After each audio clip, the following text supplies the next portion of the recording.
Australia is a continent unlike any other, home to scores of lethal creatures found nowhere else in the world.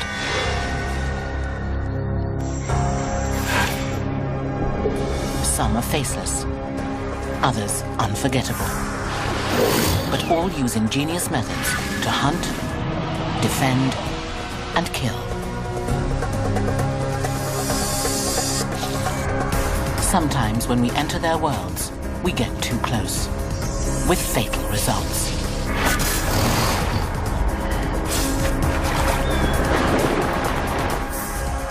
Prepare to come face to face with Australia's deadly dozen.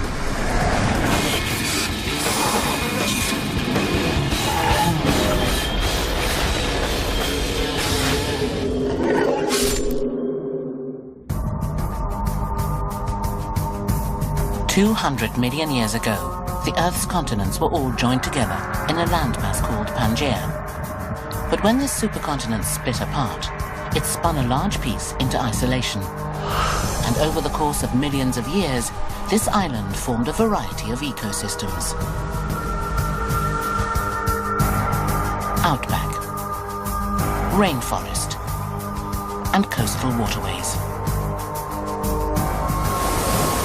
Today, Australia is home to more than 35,000 kilometers of coastline. And living within these waters are some of the world's most lethal and deceptive predators.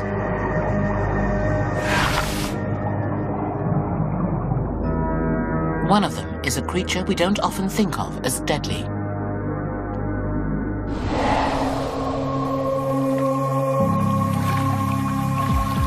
A beachcomber wanders across the sand, searching for shells.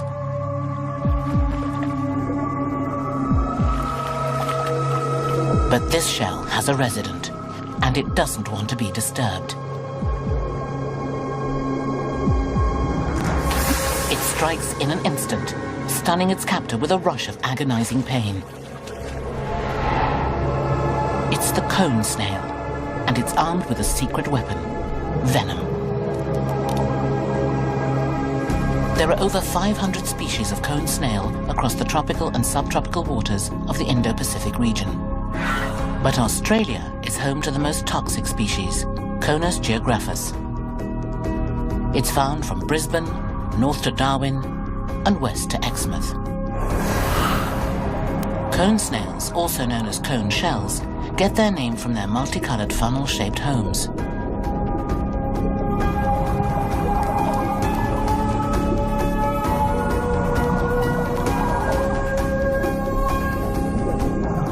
They hide in shallow waters during the day.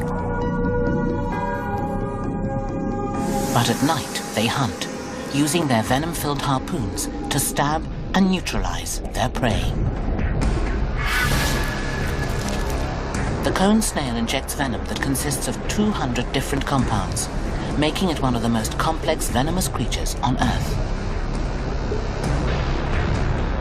It injects this elixir through a 1 centimeter long harpoon, which it fires through its proboscis or tongue.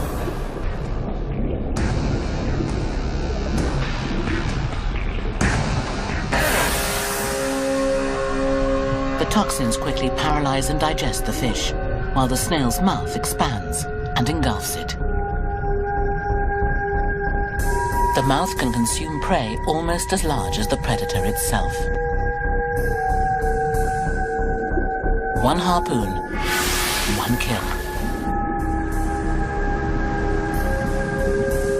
But at any given time, the snail's mouth contains nearly 20 harpoons in various stages of development. This creature is always armed. It's an efficient system for killing and protection, designed to compensate for the snail's inability to move quickly.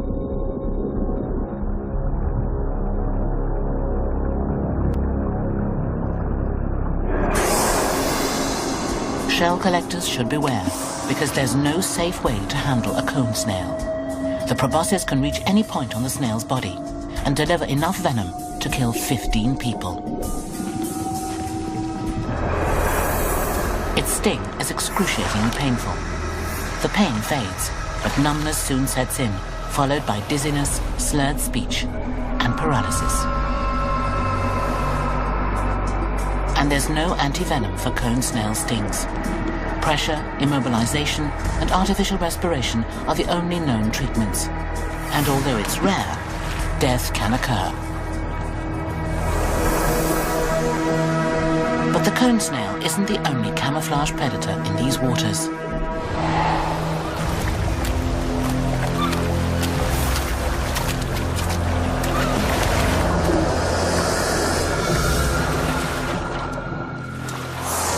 What looks just like a stone is in fact a stonefish, the most venomous stinging fish in the world.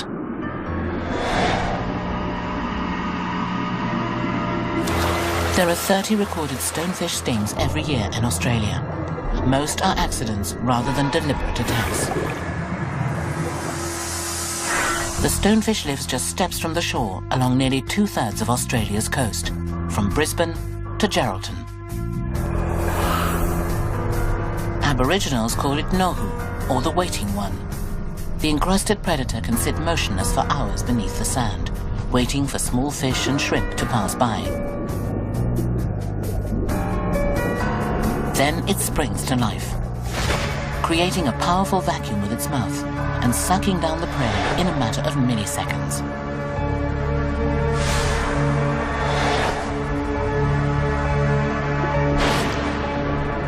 But the stonefish isn't just a predator, it's also prey. And while it may appear defenseless to larger sharks and rays, it's armed with quite a surprise. When agitated, the stonefish raises 13 spines along its back to signal that any attack will come at a price. Each spike tapers to a razor-sharp point, much like a sword blade, and is sharp enough to penetrate rubber shoes or flippers. The spikes also contain an additional defense: venom. The muscle and neurotoxins cause immediate pain, swelling, high fever, vomiting, and paralysis. Hot water can lessen the pain, but victims should seek immediate medical attention. Antivenom is recommended in most cases. Left untreated, stonefish stings can cause respiratory failure or heart trouble.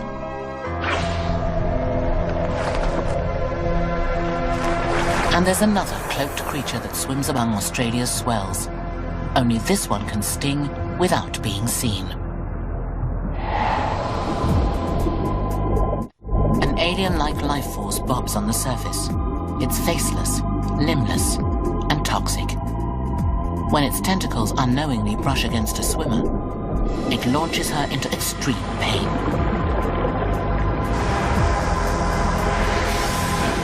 It's the box jellyfish. There are nearly 30,000 species of jellyfish worldwide.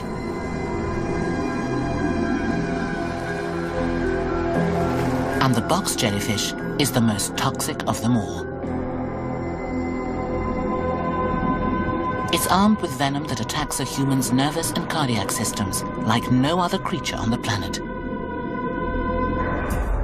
Ranging in Australia from Brisbane, north to Darwin, and west to Exmouth, the box jellyfish gets its name from its transparent box-shaped body.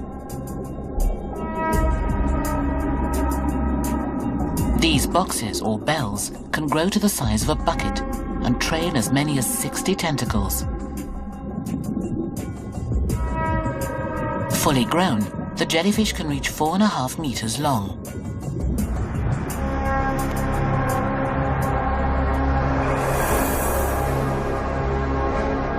Every centimeter of every tentacle contains millions of stingers, all ripe with venom. These stingers, known as nematocysts, act like mini hypodermic needles, each injecting a micro drop of venom directly into the victim.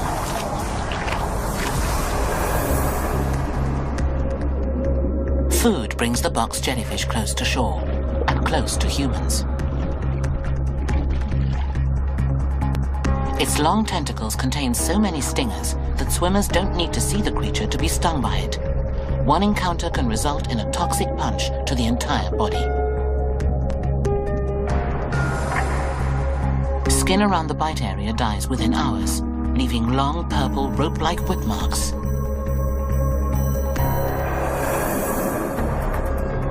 As the venom is absorbed, breathing quickly becomes distressed. Heart and respiratory failure soon follow. Even the brain is affected. But an antivenom is available. Of the hundreds of jellyfish stings that occur every year in Australia, few are fatal. The jellyfish reserves its real power for small fish and shrimp. It envelops its catch in its tentacles, paralyzing it almost immediately. Then draws it into its bell to be digested. A death to be seen by all.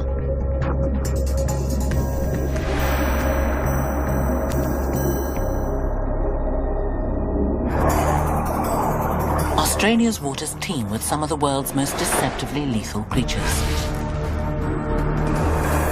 But they're also home to a collection of animals that are more obvious. Animals that warn and attack with ornate and fierce displays.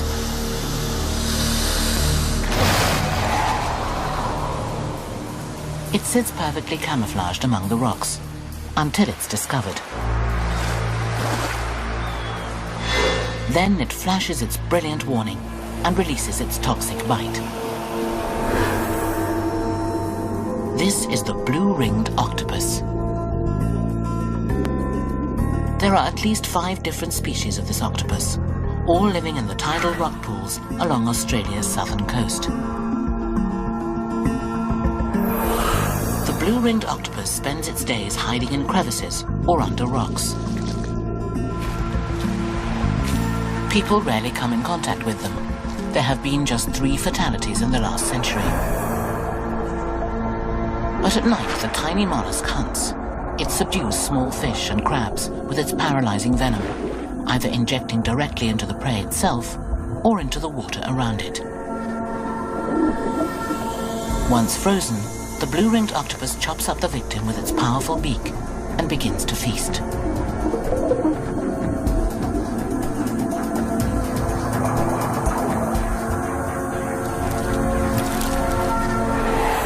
When resting, the octopus is yellow with dark brown rings.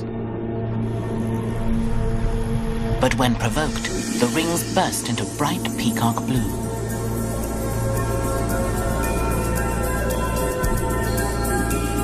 This change in color stems from a collection of elastic ink-filled sacs known as chromatophores. Located directly under the skin, the sacs stretch when the octopus is threatened, releasing the blue pigment to the surface. When the threat passes, the sacs shrink and the pigment disappears.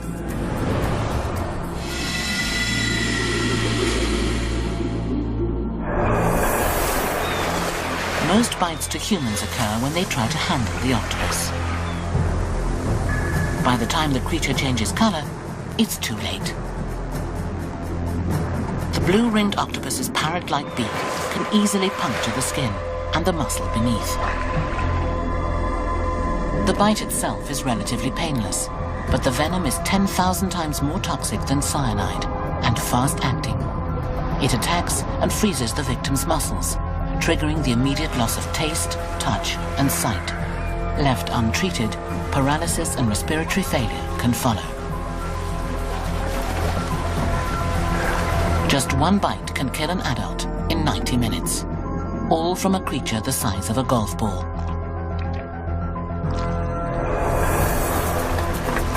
There's no known antidote, but heart massage and artificial respiration can move the toxins through the body and prevent long-term damage.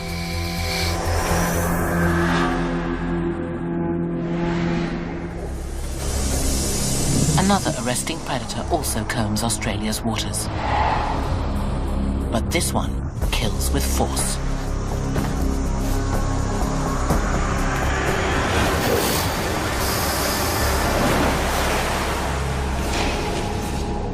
The saltwater crocodile, the largest croc in the world.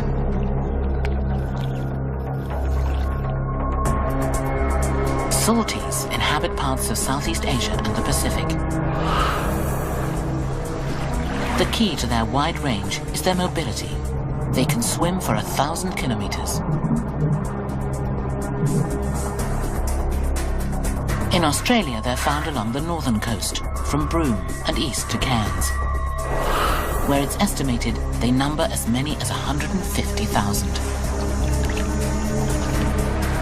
They primarily inhabit brackish water around coastal areas. But they're also found in freshwater rivers, billabongs, and swamps. Descending from the age of dinosaurs, salties are fearsome predators.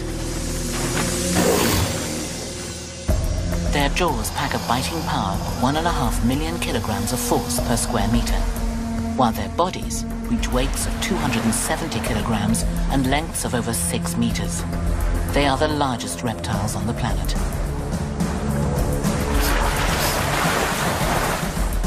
And when it comes to killing, they're efficient predators.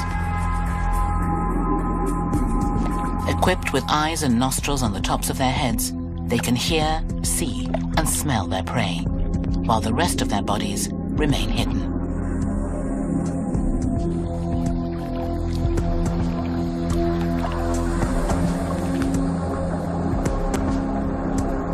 But with just one flick of their muscular tails, they can propel themselves out of the water and on top of their quarry.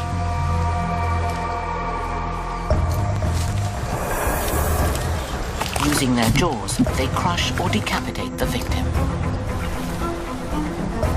With larger prey, they clamp their jaws and turn the victim in a death roll, which kills through massive trauma and drowning.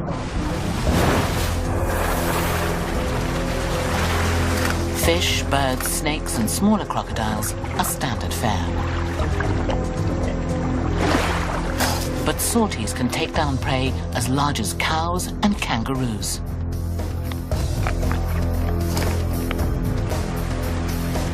Salties consume their entire victims, bones, skin, hair, hooves, and will attack and eat any animal given the opportunity.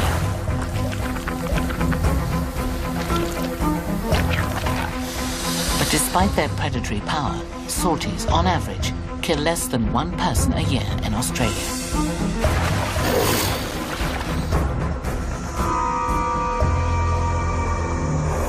Living in Australia's waters, this pair of animals warn their victims before they attack, with some incredibly complex visual displays. And their warnings are best heeded, whether prey or passerby.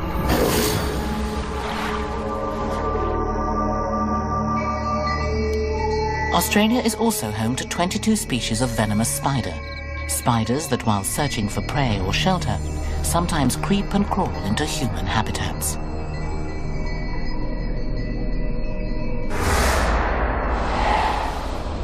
Sitting in the dim shadows of the shed, a female spider watches intently as her dinner scurries by. Suddenly, a hand invades her webbed domicile. The venomous redback spider strikes, and the misery begins. The redback is a member of the widow family, and like her North American cousin, the black widow, has a telltale hourglass symbol on her belly.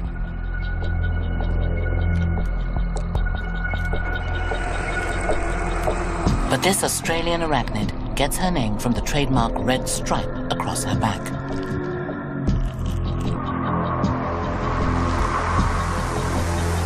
All this lethal power is in the body the size of a pea. To seize her much larger prey, she employs a complex web, building her lair in an area sheltered away from sunlight, and spinning a collection of vertical threads from her living chamber down to the exposed ground. Each catchline is adorned with drops of sticky silk that can snare unsuspecting prey.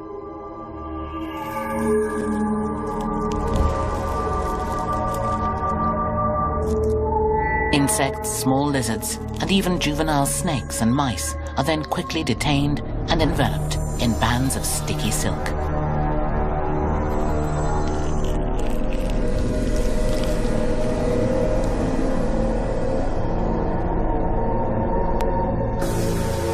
Once trapped, the prey receives an injection of neurotoxic venom.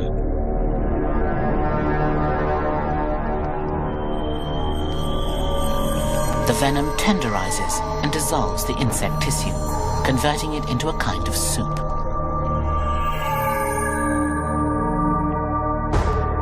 The spider then jabs her straw-like fangs into her meal and sucks it dry.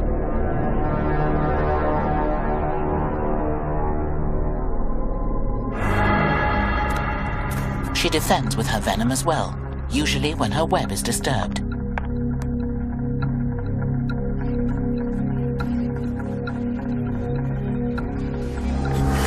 Bites are immediately painful.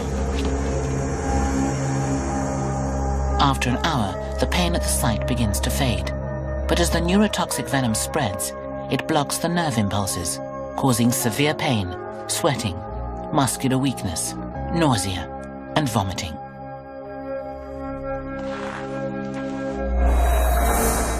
The redback lives throughout the continent, both indoors and out, so human encounters are common. There are nearly 600 bites every year, and almost half require anti-venom. Fatalities are rare. Children and the elderly, with their underdeveloped and compromised immune systems, are most at risk. There is much to admire about the spider with the red back, but it should be done from a distance. A much larger and more frightening spider also sometimes wanders into our homes. Its strike is so deep that it must be torn from the limb. But by then, it's too late. This woman has been bitten by the Sydney funnel web spider, perhaps the most dangerous spider in the world. Without medical intervention, she could die within the hour. Male funnel web bites deliver powerful venom known as atraxatoxin.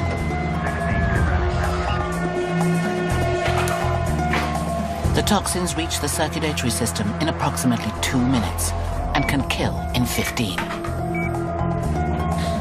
Symptoms include mouth tingling, twitching tongue, profuse salivating, watery eyes, sweating, and muscle spasms.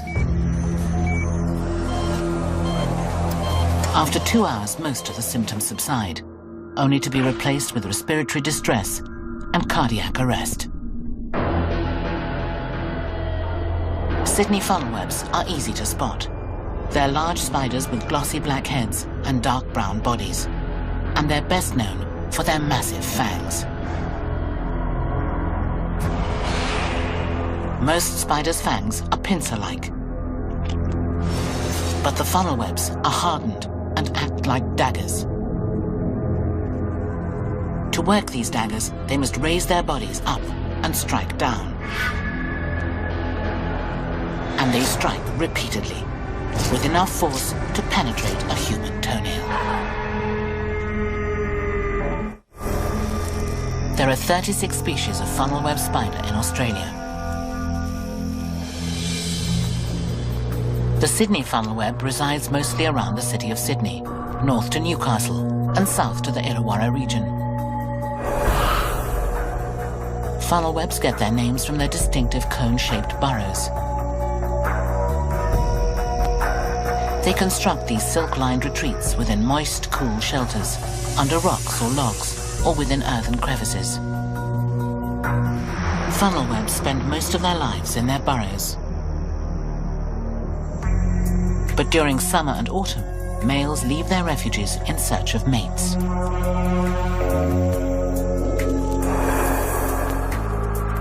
And they often wander into houses and garages.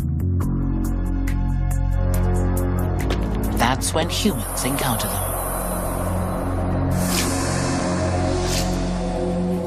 Since its introduction in the 1980s, funnel web antivenom has been administered over 100 times, with no bite-related fatalities.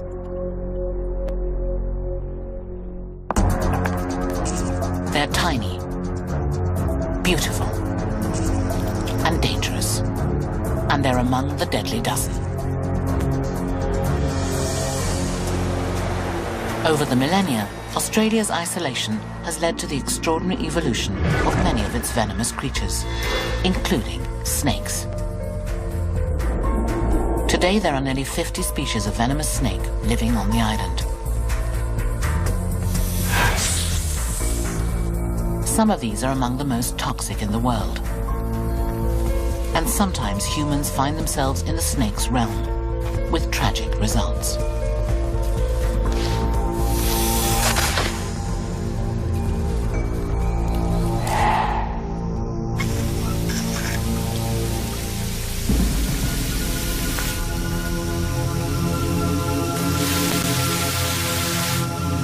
A snake spots a newly formed puddle and heads for a drink. One wrong step is all it takes.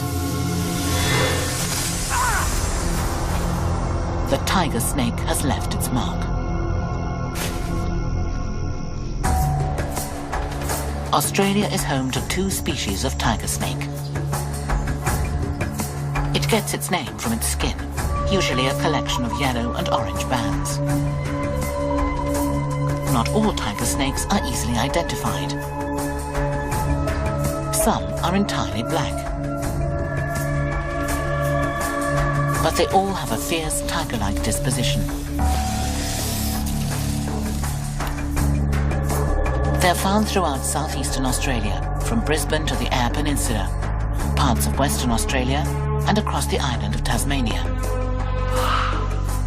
Tiger snakes are highly adaptable serpents that live in a variety of habitats: dry, rocky ground, woodlands, and swamps. Their prey varies as well: frogs, rodents, and a particular delicacy, mutton-bird chicks. This meal is blocked by the mother, a formidable opponent capable of killing the tiger.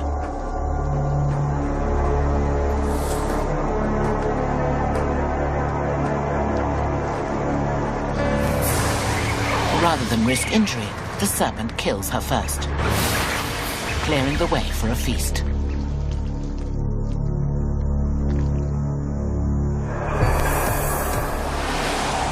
Development has reduced and fragmented much of the tiger's natural habitat, so they're also found in suburban areas, particularly ones close to fresh water. And that's where they frequently encounter humans. When threatened, tigers spread their necks to appear larger. If the threat remains, they strike. Tiger venom is a complex cocktail of neurotoxins and anticoagulants. The neurotoxins attack the nervous system, paralyzing the muscles and causing asphyxiation, while the anticoagulants break down the molecular structure of the victim's blood, causing heavy and uncontrollable bleeding. Antivenom has kept the fatality rate to almost 0. But the medicine must be administered before paralysis sets in. If not, it can be difficult to reverse. While the tiger's appearance often ensures it is seen, this lethal serpent goes to great lengths to remain hidden. The death adder. Its toxic strike can kill a fully grown human in 6 hours. Its neurotoxic venom immediately attacks the body, triggering nausea and the inability to speak. As the venom works its way through the bloodstream, breathing difficulties and paralysis soon follow. Left untreated, respiratory failure is all but assured. Before the creation of antivenom, 50% of death adder bites were fatal. Today, death is rare, but this snake is still dangerous. Found throughout nearly all of Australia, the death adder is recognized by its triangular head and short, fat body. It's an ambush hunter, lying half-buried and motionless for days, even weeks, waiting for prey, and using its brightly colored tail as a lure.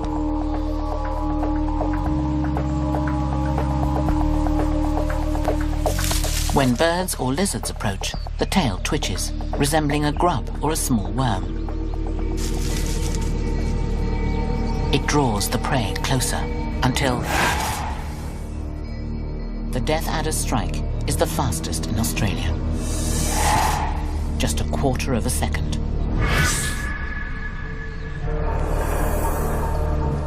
Its fangs rotate outward, ensuring its venom flows directly into its target.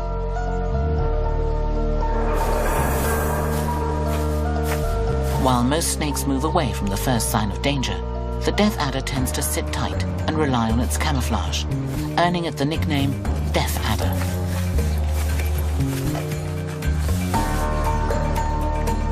If an unsuspecting hiker gets too close or steps on the hidden snake, its large fangs and muscular body can inflict serious damage. But the death adder only strikes once. This snake strikes repeatedly. The taipan is a slender serpent that size, method of attack, and toxic bite affect hundreds of people every year.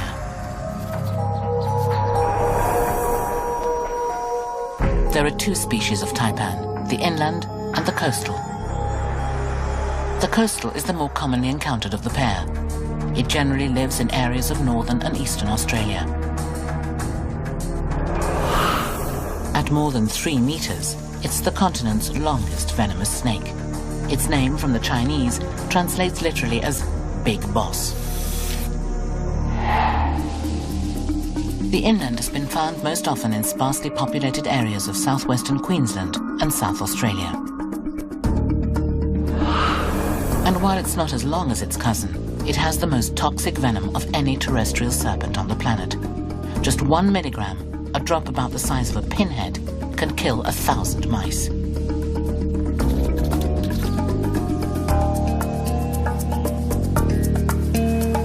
Taipans are largely solitary hunters that do everything in their power to avoid human contact.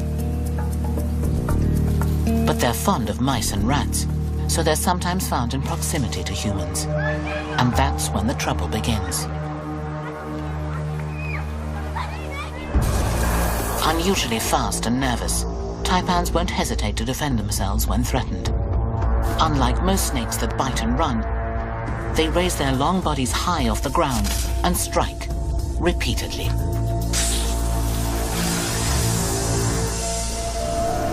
Some humans have been bitten as many as 8 times in a single attack.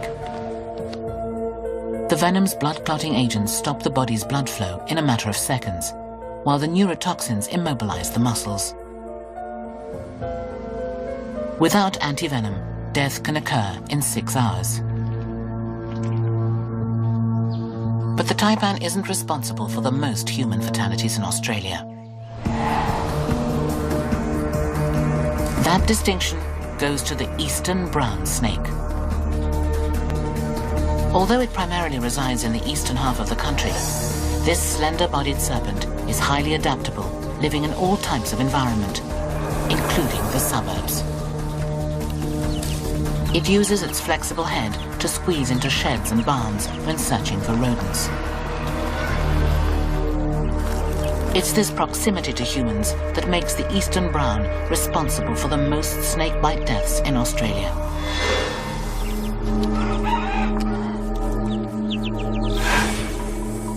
When threatened, the eastern brown coils into a distinctive S for maximum striking force. And it strikes fast, often with its mouth open to compensate for its short fangs.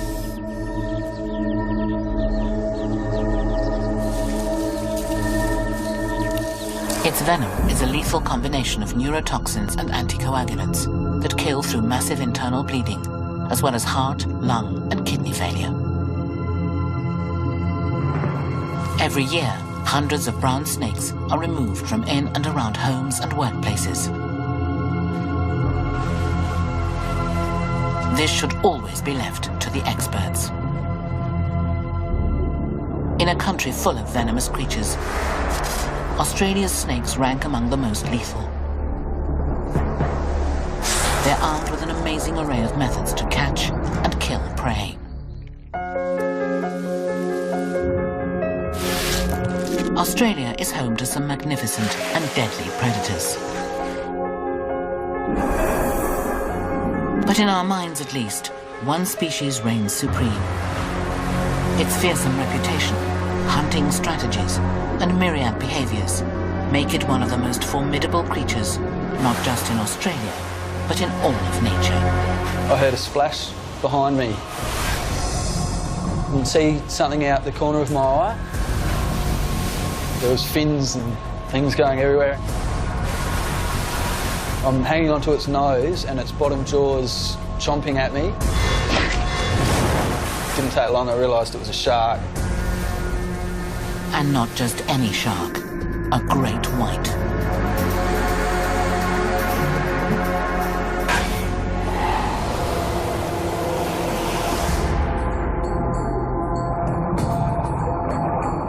Great whites are the largest predatory sharks in Australian waters. They're found in depths of around 900 meters, as well as close to the surface in nearshore waters. Great whites can stretch over 6 meters long and weigh up to 2,200 kilograms. The shark's name comes from its white underbelly, but its torpedo-shaped body, cone-shaped snout, and large dorsal fins are all etched in our minds. It's equipped with a type of sixth sense called the ampullae of Lorenzini. Located on the front of its snout, these electroreceptors detect weak electrical fields given off by prey, like seals, allowing the shark to hone in on its target. The massive predators often approach from below, rocketing to the surface and pulverizing their prey.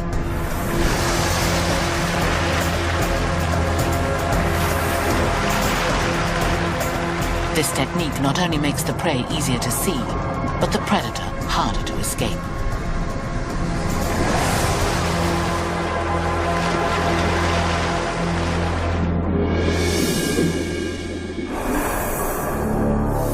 Ancestors of the great white shark have roamed the seas for nearly 400 million years. Today, they inhabit temperate oceans around the world, and occasionally the tropics. And great whites aren't bound by territorial ranges. They're one of the few species to travel the entire globe. Females have been tracked journeying from Africa to Australia and back in only 9 months, a total of more than 19,000 kilometers. One of the best places to witness great whites is Australia. They thrive in the waters off Kangaroo Island, a tiny isle on the south coast.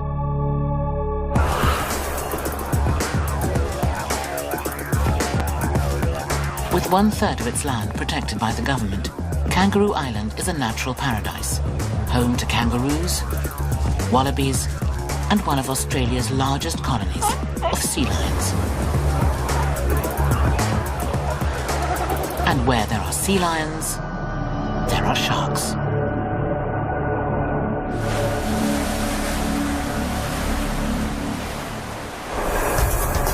But these waters also attract surfers.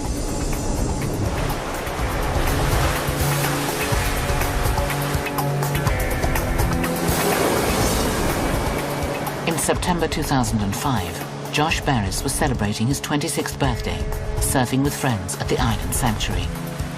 So I'm paddling out the back and it's beautiful, really glassy, really calm water, just with nice swells rolling in, and I thought then this is just an exceptional day.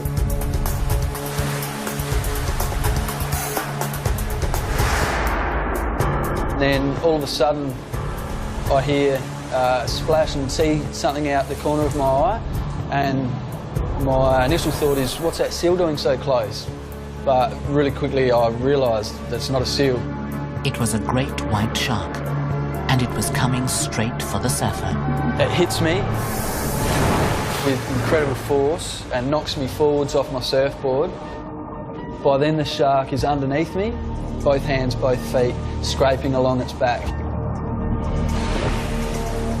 Whites tend to attack prey like seals from below, using a vertical approach.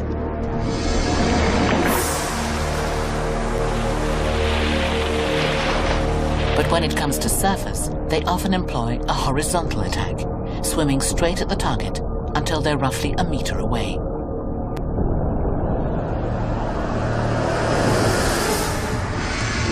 They then emerge well positioned to inflict maximum damage, snouts raised and jaws pushed out of their mouths.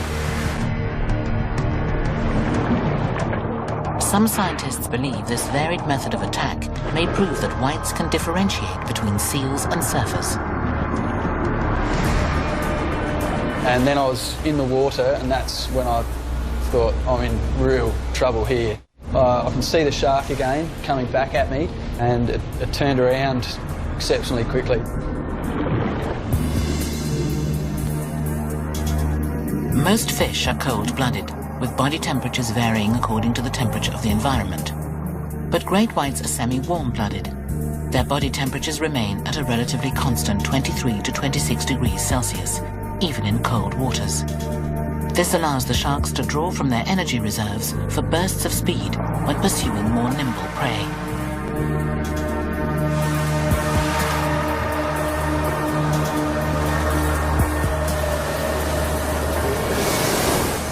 I couldn't believe how quickly it turned around and came back again, and I guess I just instinctively put my hands and feet out to try to fend it off as it was chomping at me.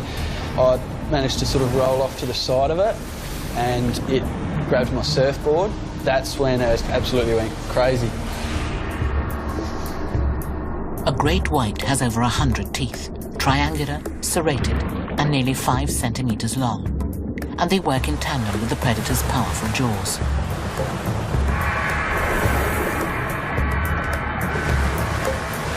Once locked onto its prey, the shark throws its head from side to side, shearing and sawing flesh until a mouthful is torn. Great whites can bite with a force of more than 225 kilograms. And the 5-meter-long creature that attacked Josh was ready to bite. Although the shark had the surfboard in its jaws, Josh was still hooked to the board. I was getting dragged out to sea.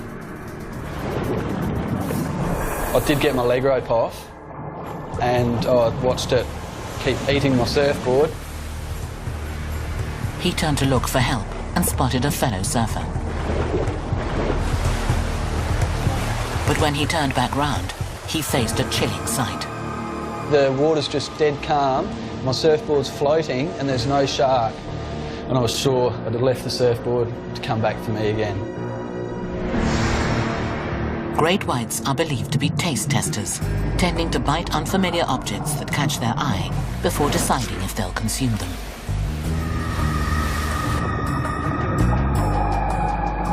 But they prefer fatty animals rich in energy, not humans. In fact, every year in Australia, great whites claim an average of only one person.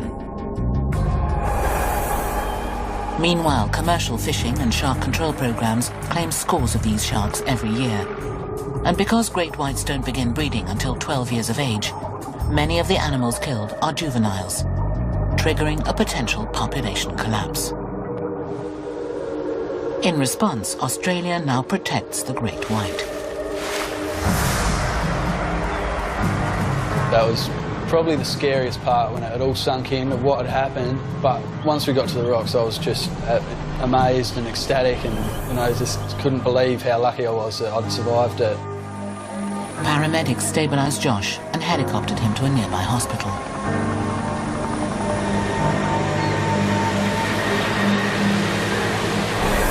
There, a team of surgeons mended his severely injured legs.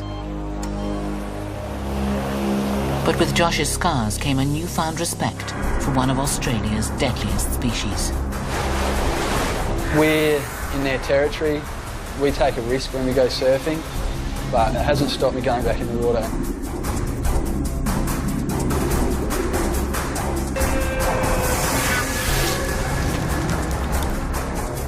They're an elite group of 12, embodying all of nature's grandeur and power. They have thrived with a vast array of survival skills and defenses. They are Australia's deadly dozen.